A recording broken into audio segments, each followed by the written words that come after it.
What's up, guys? Jesse DeRozier here with Hydrilla Gorilla Guide Service on Lake Guntersville. This is week number 11 of my new series entitled What's on the Deck. And unfortunately, last week I was not able to do a video. My pickup truck ended up in the shop and was supposed to be there a day. Unfortunately, the rear end that we got to replace it came from a junkyard, and it ended up having some problems and ended up having to have that one rebuilt. And so by the time they ordered the parts and got those shipped and got them installed, it was not until this past Friday night that I finally got my pickup truck back. So I've been limited time out on the water. I was able to get out this week with a couple of clients during the week, as well as on Saturday. So I kind of held off putting this video out just due to that, trying to give a little bit more time for me to get out on the water, give you guys a little bit more of a heads up as far as what is going on with the water temperatures and as well as the bite. So without further ado, I guess let's go ahead and get started. So this past week, the water temperatures as of Monday were down to 40 degrees. With that big cold front that we had came through last week, it had really dropped the water temperatures. And when I got out there on Monday, those fish in my areas were either gone or had glued themselves to the bottom to the point that you just couldn't see them. The shad were no longer in the area, so they could have very well have went out with the shad wherever the shad dissipated to. Or if they decided to hunker down and wait the shad out to return, they would have glued themselves to the bottom. And even with traditional sonar, a lot of times they can become very hard to see when they do that. When that happens, you've got a couple of approaches. Is either to, one, get on the big motor and idle and try to relocate the shad and try to see if the fish went with them. Two is to hunker down in those areas where you'd been catching those fish and slow way down. To do that, I'm gonna maintain bottom contact. So my bottom contact baits is my go-to at that point. For that, we'll go ahead and get started on some of the lures that we use in those type situations. So first is going to be my little 2.8 Kitech on a little guppy head from Dirty Jigs. That's a little 3/8 ounce guppy head, a little 1/0 hook, a little tiny hook. Basically, if you look at the nose of this bait, you can see the paint is completely worn off of that. So we're not swimming this up in the water column. This is a bait that is purposely drug along the bottom. And when I say drug, I literally mean dragging it. So a lot of times by reeling with a bait caster on a bottom contact bait like that, you'll reel a little bit too fast and you'll actually lift the bait. And I don't want that bait to break bottom contact. I want it to stay completely glued to the bottom the entire time. So a lot of times I'll either just literally worm it across the bottom with slow drag and reel up my slack, or if I do, I want a very low gear ratio reel, and I'm literally like trying to count about 10 seconds per handle turn. That's how slow that I'm really reeling that. So slow down during these cold water temps. Once you get below 45 degrees, you've really got to change up your tactics and how fast you're moving these lures. If you were to still want to stick with a swim bait and crawling bottom, and you want to go with a large one, now's the time to do that. Cold water temperatures, they still chew very good on large profile baits. You either want to go really small in the winter or really large. It's like those mid-sized baits, they tend to kind of let go one way or the other. So if you're going to go big, go big. Same deal with that. You're going to throw it out and crawl it across the bottom. Now, a bait that big is going to be hard to throw on an open face, obviously. So it's going to be on a bait caster with a heavier rod. Just again, make sure that it's a lower gear ratio reel and really concentrate on slowing that bait down as you're crawling across the bottom. You don't want that tail back there kicking. You want that tail back there just kind of knocking a little bit as it gets kicked around the bottom as it's being drugged. The next bait that I'm going to be going with is one of my wintertime old metal style lures, which is a blade bait. There's a lot of brands of these out there. Doesn't really matter what brand that you're throwing. A blade bait to me is a blade bait. It's old Silver Buddy style. Painted sides, probably in, you know, overcast, cloudy conditions, low light conditions. Silver, probably, you know, your more sunny days. If you've got windy conditions to go with that sun, it'll kind of help it, you know, get some of that flash. Whereas the painted sides flash better on those lower light conditions. With that bait, you're going to throw it out, let it get to the bottom, and you're going to very softly lift this to where you just feel that bait kind of start to thump just a little bit. You're going to want to lift it literally 9 inches to a foot. That's it. You're going to lift it up just where you start to feel that thing start to and reel up your slack and do the next one. You're not stroking it. You're not hitting it hard. It's a very, very slow lift, just enough to where you could feel that bait start to vibrate. Reel up your slack and do it again. So you're keeping that bait. If those fish are glued to the bottom, you want that thing basically staying in their line of sight the entire time, not really jumping up out of their line of sight. You want it to be in their strike zone, because that strike zone gets really, really small in those cold water conditions. The next lure is a blade tail spinner, and this is the Little George old school style. There's now a Daracoup that doesn't have this little piece of metal. It just goes straight to a swivel. Either one is fine. Again, the same exact presentation. A light lift, you're gonna feel that little tail and kill it. When the water temperatures get this cold, normally I'm lifting that bait, you know, about 1.5 to 2 foot on the tail spinner. Here, I'm going to keep it short, just like I did with that blade bait. I'm going to be in that 9 inches to a foot is all that I'm going to lift it. I just barely want to feel that tail just starting to kick when I kill it and let it go back to the bottom. The next bait has been producing like crazy all winter long, and that has been the underspin. This is, again, a 3/8 ounce Dirty Jigs guppy head style underspin, and again maintaining bottom contact. So you see that paint is worn off the nose of that bait. Reaction Innovations, it's their Little Dipper, not the skinny dipper, not the bigger one. This is the Little Dipper. I think it's like probably 3.5 inches long, and that bait has absolutely been crushing them. And I got a couple of things I want to tell you about that.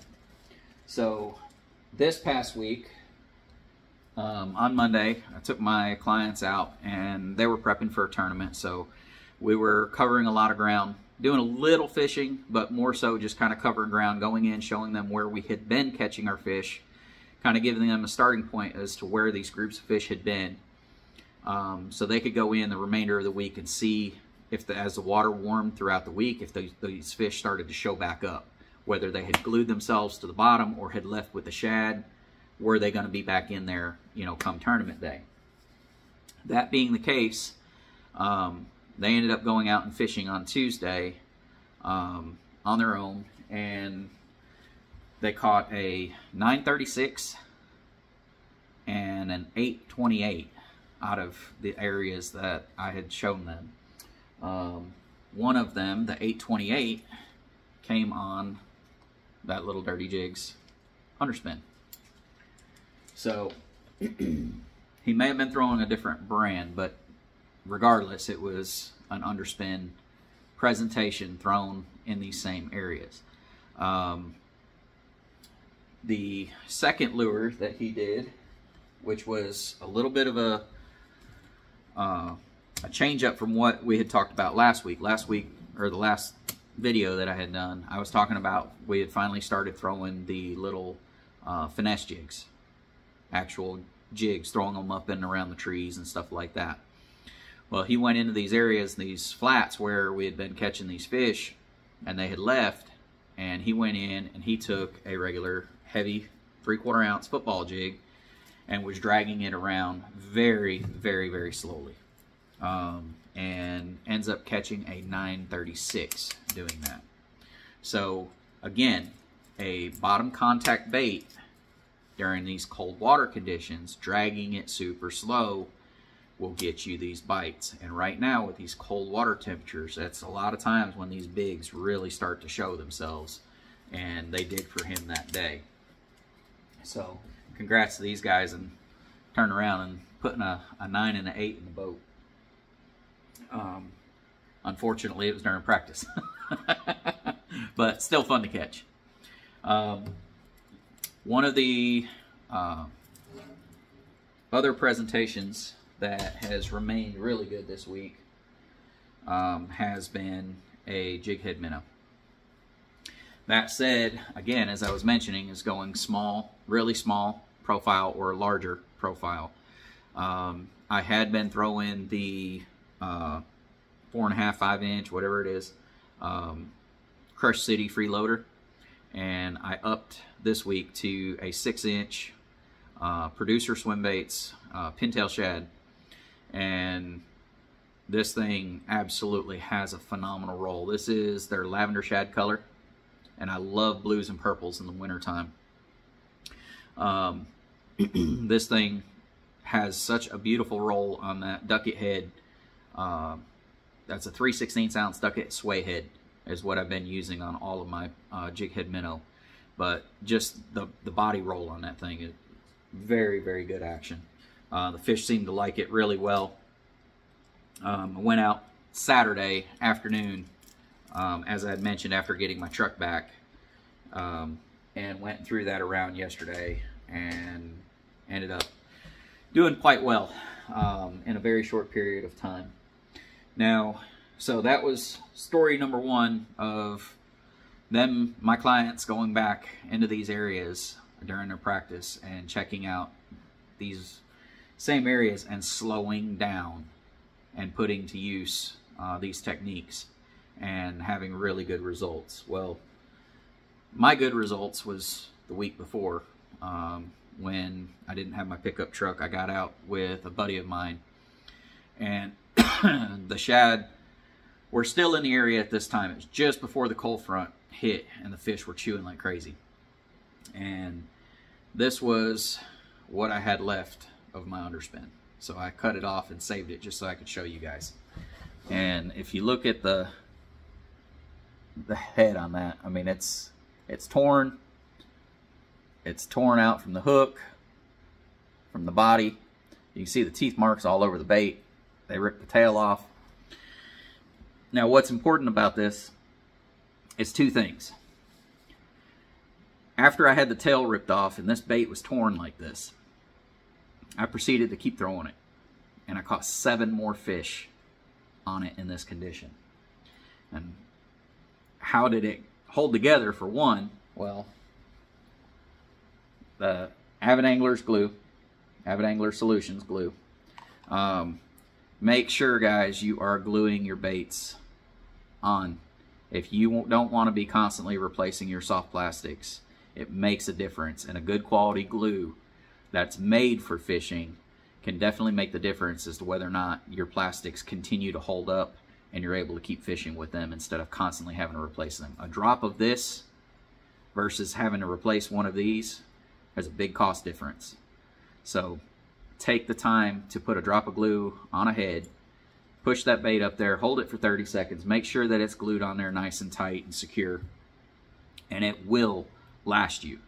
Now, as that thing was getting mauled and beat up and torn and ripped apart, it still held on there. Well, how did I still continue to get bit? Thump Gel, guys. I put it on there, kept throwing it, and I was still getting chewed. Now, I was fishing out of the back of the boat because I was in my buddy's boat. I didn't have a pickup truck, right? He was on the front throwing an underspin himself. Same color, everything. Mine was getting 8, but I had Thump Gel on mine.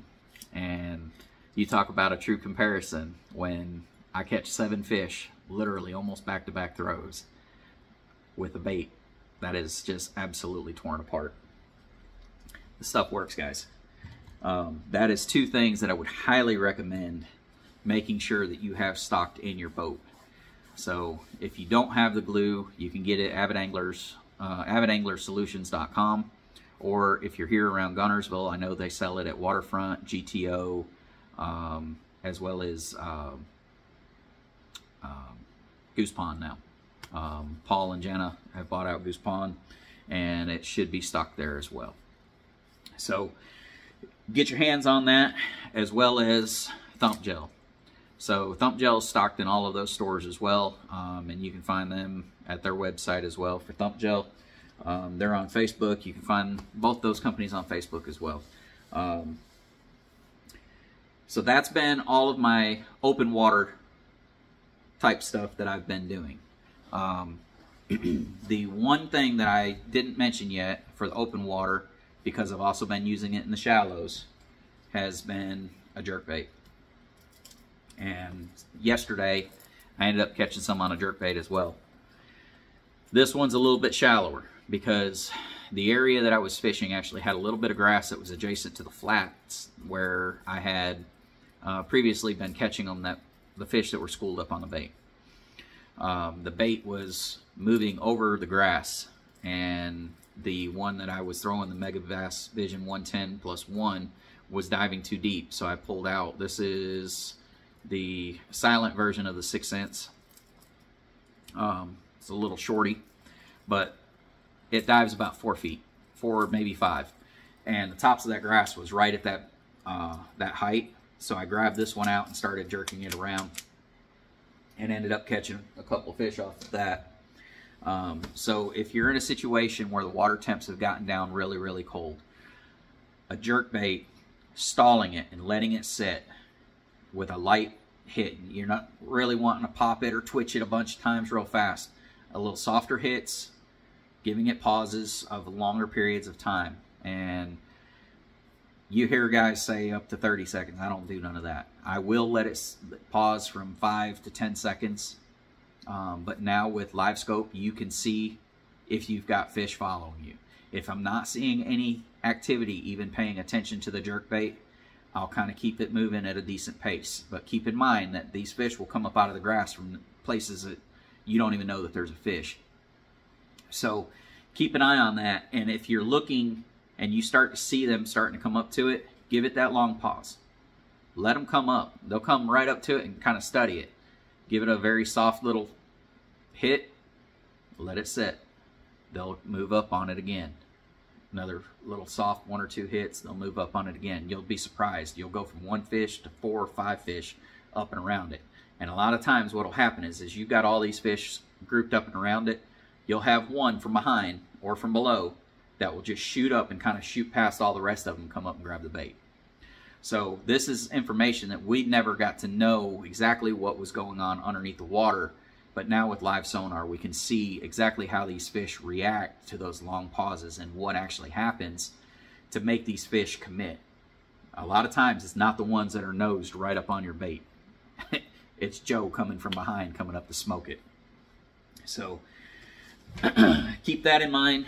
Long pauses in this cold conditions that we're going to have, especially going into this coming week. We've got some massive cold front coming that's already started to set in, and it's going to be a very rough week. That said, I'm probably not going to get out on the water very much at all this week. It won't be until the very end of the week that the temps will get to where I would consider them, you know, really manageable to get out there and spend any length of time out on the water. Just being the next 2 days, we're not even getting above freezing for any part of the day. As far as those grass fish, as I was mentioning, that shorter diving jerkbait is definitely a great option in these cold water temperatures. That's something that you can work really slow. That underspin, you can crawl it over the tops of the grass very slow. A swim jig is another option that you could work in there as well. I didn't actually have that one on my deck for this video, but that is another option that you can do. But stepping from slow presentations to a faster presentation, going into a reaction style bite. We're getting close to that February 1st mark when everybody breaks out their rattle traps. Well, as you guys know, I've already been throwing it and they've already been eating it. The ABT 100 came into town this Saturday, and there was a lot of guys throwing the next 2 baits that I'm fixing to show you, and there was a lot of fish caught on them, even though we had these water conditions. They did warm up by Saturday up to about 46 degrees in some areas, so that could be part of the reason why, but again, it's a reaction bite, not necessarily a feed response. So you can still get them even in cold conditions on a reaction style bite. So that being said, it is a lipless crankbait. I've been throwing multiple different brands, trying them out, but so far this year I'm still continuing to do very well with the Bill Lewis Old Standard red rattle trap. I've thrown the Jackal TN70, I've thrown the Excalibur 1 knocker, but so far that rattle trap still seems to be producing the majority of fish on a lipless. The other reaction style bait is going to be a chatterbait, and again, red is a very good option this time of year. So taking this in those same areas, getting into those grass clumps and kind of popping it loose, letting that bait kind of jump and stall for just a second, those fish will run up out of that grass and grab it.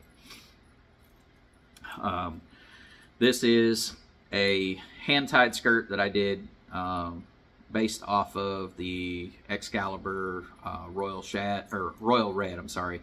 It's got those same colors in it, the black, purples, reds, and chartreuse. So that's just one that I personally hand-tied. There might be some companies out there who hand-tie skirts that can make those for you. Or there might be somewhere that actually is now selling that, I don't know. But that's just one that I've personally put together myself. But again, guys, I hope this information helps you out. I don't know how much it's going to help you out this week, considering that we're not going to have ideal conditions to be out on the water. That being the case, I don't know if I'll actually shoot a video Friday or not, just due to the fact that I probably won't be out on the water until Friday. Friday, Saturday, Sunday, I hope to be out on the water if the conditions hold out to where I can get out there. If for some reason I'm not able to, just know that I am still doing the series. I'm not stopping. It's just if I am not able to currently get out on the water, I don't really have any new information that I can report. So I don't just want to keep reiterating the same thing just to put a video out.